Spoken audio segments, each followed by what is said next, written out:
혈당약을 하루도 빠짐없이 먹고 식단도 하고 운동도 하는데 왜 당화혈색소는 안 떨어지는 거야? 혹시 이런 경험 있으신가요? 이런 경우 많은 분들이 내가 더 노력해야 하나, 약을 더 올려야 하나 고민하십니다. 하지만 문제는 의지 부족이 아니라 세포 안에서 벌어지는 구조적인 현상일 가능성이 큽니다. 손끝과 발끝이 저리고 밤이 되면 찌릿한 통증 때문에 잠을 설친다거나 작은 상처가 생겼는데 2주가 지나도 쉽게 아물지 않는다면 단순히 나이가 들어서 생기는 변화라고 넘기기 어렵습니다. 혈액 검사 수치는 크게 나쁘지 않은데 몸이 계속 경고 신호를 보내고 있다면 우리는 숫자 뒤에 숨은 원인을 다시 봐야 합니다. 오늘 제가 알려드릴 이것을 드시고 혈당이 개선되고 생활에 도움이 되었다고 하시니 영상 중간에 끊지 마시고 꼭 끝까지 들어주세요. 안녕하세요. 어르신들 삶 곁에서 건강과 생활 이야기를 전하는 낭만닥터 김선생입니다. 이 채널은 아프기 전에 알았으면 좋았을 이야기들을 계속 전해드립니다. 최근 70대 한 어르신의 이야기를 들었습니다. 20년 넘게 당뇨를 관리해 오셨고 약도 규칙적으로 복용하셨습니다. 흰 쌀밥 대신 잡곡밥을 드셨고 단 음식은 거의 끊다시피 하셨습니다. 매일 40분 이상 걷기 운동도 실천하셨습니다. 그런데 최근 몇 달 사이 공복 혈당이 150 안팎에서 내려오지 않았고 당화혈색소는 7.8에서 더 이상 떨어지지 않았습니다. 특히 밤만 되면 발끝이 타는 듯 저려 잠을 자주 깨신다고 하셨습니다. 작은 상처가 생기면 회복 속도가 눈에 띄게 느려졌고 멍도 쉽게 들었습니다. 검사 결과를 자세히 보니 혈중 비타민 C 농도는 정상 범위였습니다. 수치만 놓고 보면 부족하지 않았습니다. 그런데 증상은 비타민 C 기능 저하에서 흔히 보이는 모습과 매우 비슷했습니다. 상처 회복 지연, 잇몸 출혈 경향, 말초 신경 증상 악화가 동시에 나타났기 때문입니다. 여기서 중요한 질문이 생깁니다. 혈액 속에는 충분히 존재하는데 왜 몸은 부족하다는 신호를 보내는 걸까요? 왜 노력해도 당화혈색소가 쉽게 내려오지 않는 걸까요? 오늘 영상에서는 이 부분을 분명히 정리해 드리겠습니다. 당뇨 환자에게서 혈액 속 수치와 세포 안 상태가 다르게 나타날 수 있는 이유,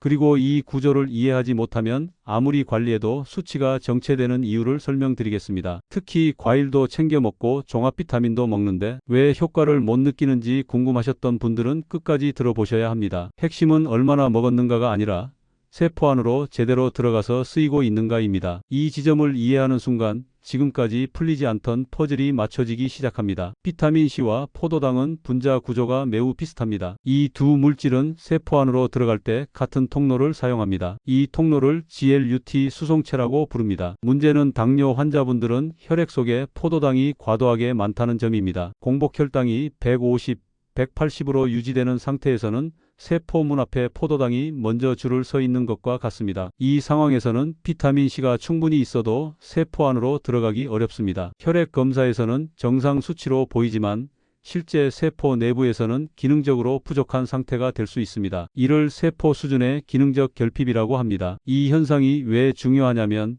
당뇨 합병증의 상당 부분이 바로 세포 안에서 진행되기 때문입니다. 혈당이 높으면 활성산소가 급격히 증가합니다. 활성산소는 세포를 산화시키고 혈관을 손상시키며 신경을 약하게 만듭니다. 손발 저림이 심해지는 이유도 여기에 있습니다. 또 하나의 경로가 있습니다. 남는 포도당은 소르비톨이라는 물질로 전환됩니다. 이 물질은 신경과 망막 세포에 축적되어 기능을 떨어뜨립니다. 그래서 당뇨성 신경병증과 망막병증이 발생합니다. 비타민C는 이러한 산화 스트레스를 줄이고 소르비톨 경로의 과도한 진행을 억제하는 역할을 합니다. 실제로 국내 임상 연구에서 당뇨 환자에게 하루 1000mg이 비타민C를 4주간 투여했을 때 공복 혈당이 유의하게 감소한 결과가 보고되었습니다. 용량을 3000mg까지 증량한 경우에는 당화혈색소와 LDL 콜레스테롤 수치가 함께 개선된 사례도 있습니다. 이 연구가 의미하는 바는 단순히 비타민을 더 먹으면 좋다는 차원이 아닙니다. 고혈당 환경에서는 항산화 물질이 더 많이 소모되고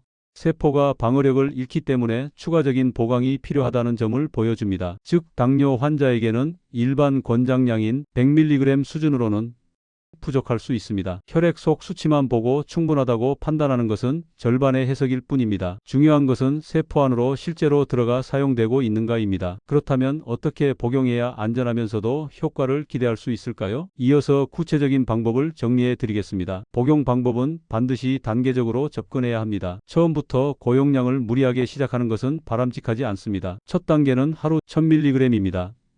아침 식사 직후 물 한 컵과 함께 복용하는 것이 좋습니다. 공복에 복용하면 위 점막 자극으로 속쓰림이나 불편감이 생길 수 있기 때문입니다. 일주일 정도 복용하면서 속이 불편하지 않은지, 설사가 없는지 몸의 반응을 관찰하십시오. 특별한 문제가 없다면 두 번째 단계로 넘어갑니다. 아침 1000mg, 저녁 1000mg으로 나누어 하루 총 2000mg을 복용합니다. 한 번에 2000mg을 삼키는 것보다 나누어 복용하는 것이 흡수율과 위장 안정성 측면에서 더 유리합니다. 이후에도 문제가 없다면 3000mg까지 단계적으로 올릴 수 있습니다. 다만 설사가 시작되면 그 직전 용량이 본인에게 맞는 최대 허용 용량입니다. 이를 장내 허용치라고 합니다. 사람마다 다르기 때문에 다른 사람의 용량을 그대로 따라하는 것은 권장되지 않습니다. 주의해야 할 점도 분명히 있습니다. 비타민C를 복용한 직후 혈당을 측정하면 일부 자가 혈당 측정기에서 실제보다 높게 나올 수 있습니다. 기계가 비타민C를 포도당으로 인식하는 경우가 있기 때문입니다. 최소 2시간 이후에 혈당을 측정하는 것이 안전합니다. 또한 신장결석 과거력이 있는 분은 반드시 하루 2리터 이상의 물을 섭취해야 합니다. 비타민C가 체내에서 대사되면서 옥살산이 생성될 수 있기 때문입니다. 충분한 수분 섭취는 소변을 묽게 만들어 결석 형성 위험을 낮추는 데 도움을 줍니다. 보조적으로 알파리포산 600mg과 비타민 B군을 함께 복용하면 항산화, 재생과 신경 보호 효과를 기대할 수 있습니다. 특히 메트포르민을 장기간 복용 중인 분들은 비타민 B12 결핍 위험이 있으므로 정기적인 확인과 보충이 필요합니다. 결론은 단순합니다. 당뇨 관리는 혈액 속 숫자만 조절하는 문제가 아닙니다. 세포 안에서 실제로 영양이 사용되고 있는지를 함께 점검해야 합니다. 수치가 멈춰 있다면 방향을 조금 바꿔 보십시오. 식사 직후 1000mg부터 차근히 시작하고 3개월 뒤 변화를 객관적으로 확인해 보십시오. 작은 조정이 합병증 진행 속도를 늦추는 분기점이 될 수 있습니다. 낭만닥터 김 선생이 여러분의 건강 관리를 계속 함께 하겠습니다.